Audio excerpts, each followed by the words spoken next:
Hi guys! Today we'll be sharing some of the things to take note of while you are doing your house hunting based on our experience recently and also some of our discussions that we had after the viewing. For the first timer, you can actually choose as a buyer yourself, you can choose to either have an agent that represent you or you can actually DIY yourself.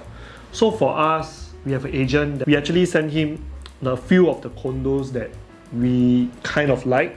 And then after that, he will then contact like the sellers and then to plan the viewing, the itinerary accordingly.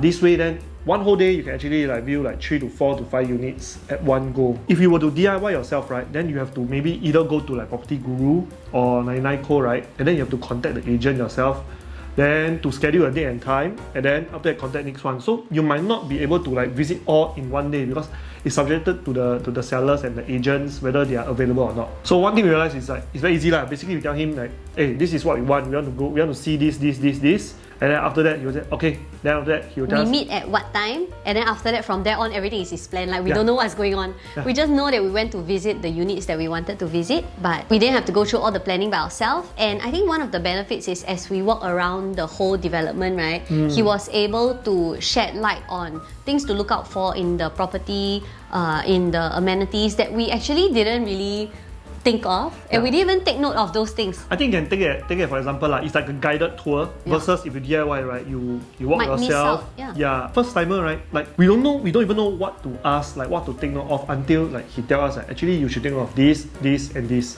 Like honestly, if we don't have an agent's advice, right, I think we'll just go into one unit, like just make really bad decisions and okay, look, I decide on this. I think it's a good price, but actually, if you hear from a professional point of view, you realize, oh my god, we're making all these like terrible mistakes deciding on that unit. So it's good lah to have a professional opinion to help you with making better decisions. So sometimes like depending on individual agents, because some agent might tell you like, hey, this particular like condo in the future when you want to exit might be difficult. Reason being blah blah blah. And another thing that buyers, right, like us when you're looking for a home, right, you take note like if you have an agent that represents you and you buy a house, right, you don't have to pay commission to the agent. So basically, the seller will pay commission to your agent. It means like the seller agent and your agent, right, will co-broke. They will share the commission from the seller. That's it. So you don't really have to pay anything extra when you actually buy a unit, whether or not you have an agent. After a few visiting, right, I was like, actually, I quite like the amenities to be good. You know, I thought that I was going to only buy a house and make a decision on the unit itself,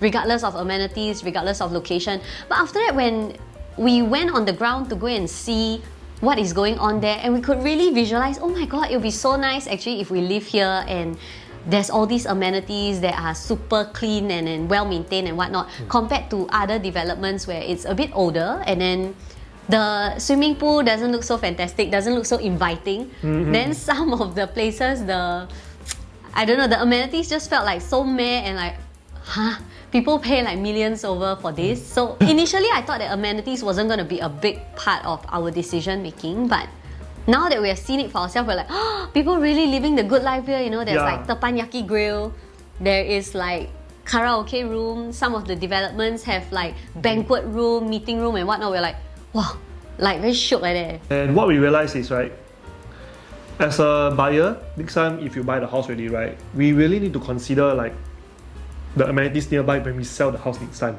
Because if the amenities nearby is really not nice, right, people walk past you like, ayo, why all like that one? Then they will have like bad impression of the house, even though your unit is very, very nice. Another thing that we realized along the way is, once we enter the car park, you get to see the car park. Is it very spacious? Is it very squeezy? And then after that, the lobby area where you take the lift, okay, is it like is it air conditioned?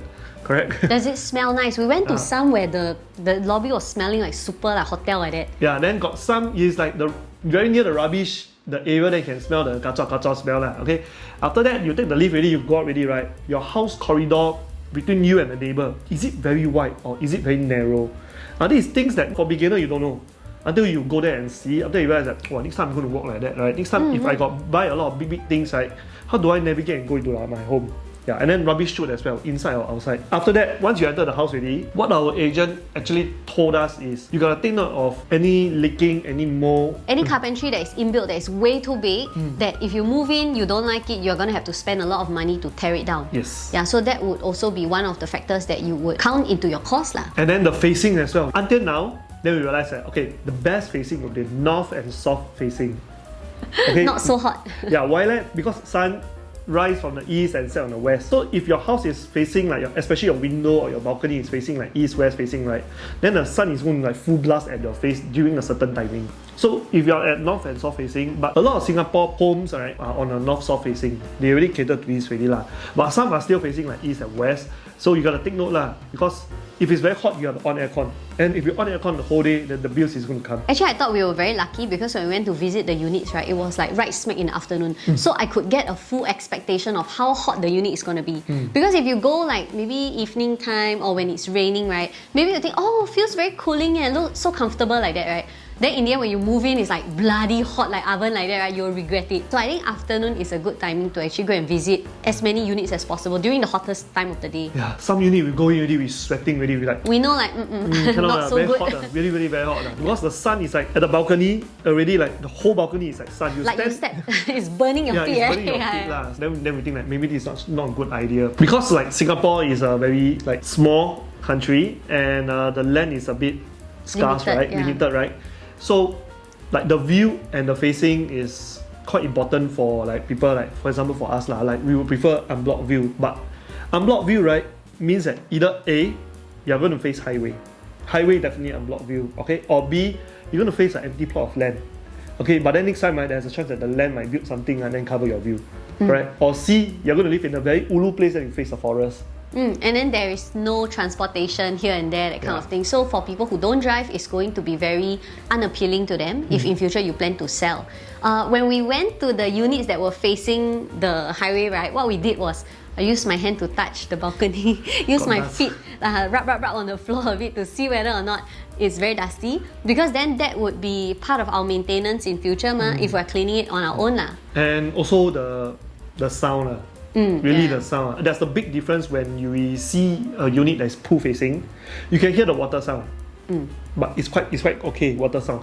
Then if you are facing the highway sound, you can hear the highway, the car, right? Normal car sound is okay, but then big lorry, big bus, then some motor pom pom pom, then you can hear them loudly lah.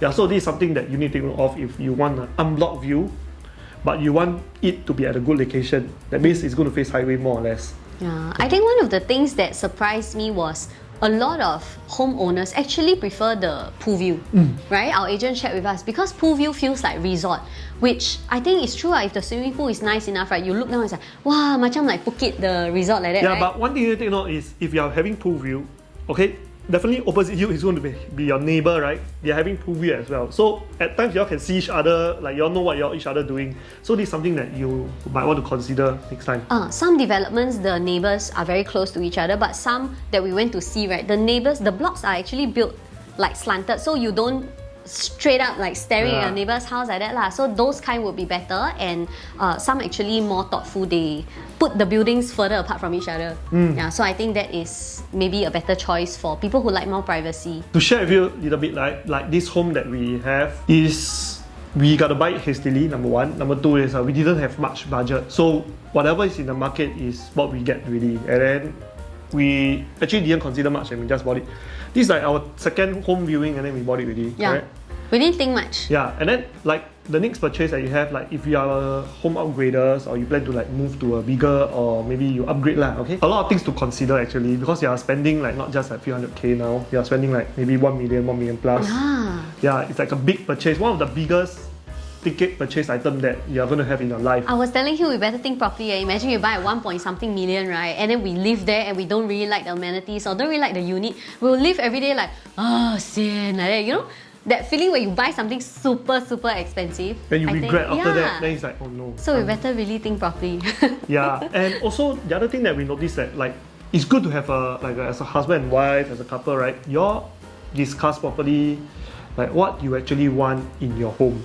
So once you come to a conclusion like what you want already, right? Then you look for the property already. Then it's either, oh, we buy as in the house like that. So all the house, the carpentry, all done already, you see a design, hey, actually quite okay, I no need to pay a lot for renovation.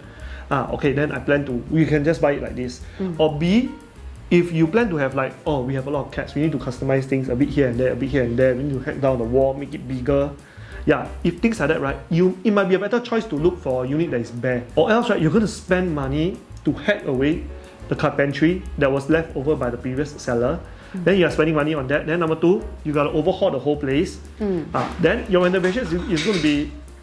That's our cats. Then your renovation is going to be like 100 plus K. Yeah, for example, when we bought this place, it was 268,000. But then because it was a really old resale unit, so we couldn't move in straight away. We really had to overhaul, change the wiring and everything, which we didn't know back then. And then we didn't factor it into our budget. So in the end, we spent about 50-60K on renovation. At that time, renovation 50 to 60K plus. Yes. And now renovation, of course, due to inflation, right, it's way more expensive, labor costs, material costs and whatnot. So if you have to do an overhaul in a current like resale home or a home that already has a lot of carpentry, a lot of built-in fixtures, then you want to tear it out, right? That is going to eat up a lot of your home budget. Yeah. So I think that is something that you should factor in. Yeah, also. because contractor normally they will charge like disposal fee, hacking fee, and a lot of other miscellaneous stuff, rewiring. Yeah, so better off to consider getting a bare unit or minimally a newer renovated. unit. Yeah. Yes. That way, right, you save on your renovation cost. Although maybe the price a bit higher, but you cater the higher price compared to like you need to, it's cheaper the property, but then after you have to spend more on renovation. So it's a bit like 拉长补短. So in summary, these are all the things that we felt were important, and hopefully it will be helpful for you when you do your house viewing. You can feel free to take a screenshot. And if you have anything else to add on to here, right, feel free to write it down in the comment below so that we can take note as well, because we are still like going for more viewing to actually choose like our next forever home. So thank you guys for watching, and we'll see you guys in our next video. Bye.